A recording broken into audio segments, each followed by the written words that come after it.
ఓం శ్రీ గురుభ్యో నమః. హరి ఓం. శుక్లాంబరధరం విష్ణుం శశివర్ణం చతుర్భుజం ప్రసన్నవదనం ధ్యాయే సర్వవిఘ్నోపశాంతయే. కుంభరాశి వారికి జనవరి నెలలో ఏ విధంగా ఉండబోతోందో తెలుసుకుందాం.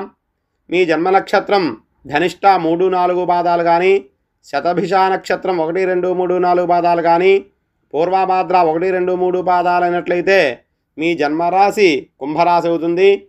ఈ రాశి వారికి సంతాన జ్ఞానకారకుడైన గురుడు వృషభ రాశి యందు, ధనానికి ఆయుష్కి కారకుడైన శని, అదేవిధంగా వివాహానికి కళత్రానికి కారకుడైన శుక్రుడు కుంభరాశి యందు, భూభ్రాతృకారకుడైన కుజుడు కర్కాటక రాశి యందు ఉండడం వల్ల ఈ రాశి వారికి ఈ జనవరి నెలలో శుభాశుభ ఫలితాలు మిశ్రమంగా ఉండబోతున్నాయి. అయితే నూతన వస్తు ప్రాప్తి, అలాగే నూతన వాహనాలు కూడా కొనడానికి ప్రయత్నాలు చేస్తారు. దూర ప్రాంత ప్రయాణాలు చేయవలసి వస్తుంది.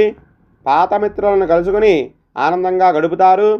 చేసేటువంటి వృత్తి వ్యాపార వ్యవహారాలన్నీ కూడా కలిసి వస్తాయి. ఆనందమైన జీవితాన్ని అనుభవిస్తారు. కానీ ఒక్కొక్కసారి విరోధాలు ఏర్పడుతూ ఉంటాయి. వ్యవహారాల్లో భంగాలు ఏర్పడినప్పటికీ కూడా చివరికి మీదే విజయం లభిస్తుంది. కుటుంబ సభ్యులతోటి అలాగే బంధువర్గంతో కూడా విహారయాత్రలు, పుణ్యక్షేత్రాలు కూడా తిరిగి ఆనందంగా ఉంటారు.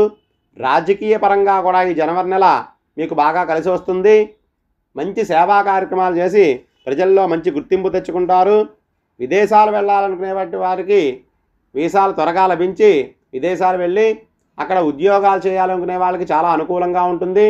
అలాగే ఉత్తమ విద్యలు చదవాలనుకునే వారికి కూడా ఈ నెల చాలా బాగా కలిసి వస్తుంది.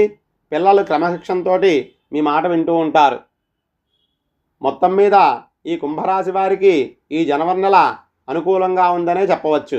అయినప్పటికీ ఎవరైనా జాతకరీత్యా గోచారరీత్యా ఇబ్బందులు పడుతున్న వారైనట్లయితే వారు ఒక 7 శనివారాలు నవగ్రహాల చుట్టూరా ప్రదక్షిణాలు చేసి సోమవారిని నవగ్రహాలని నమస్కారం చేసుకుని ప్రార్థించడం వల్ల కొంతవరకు శుభప్రదంగా ఉంటుంది.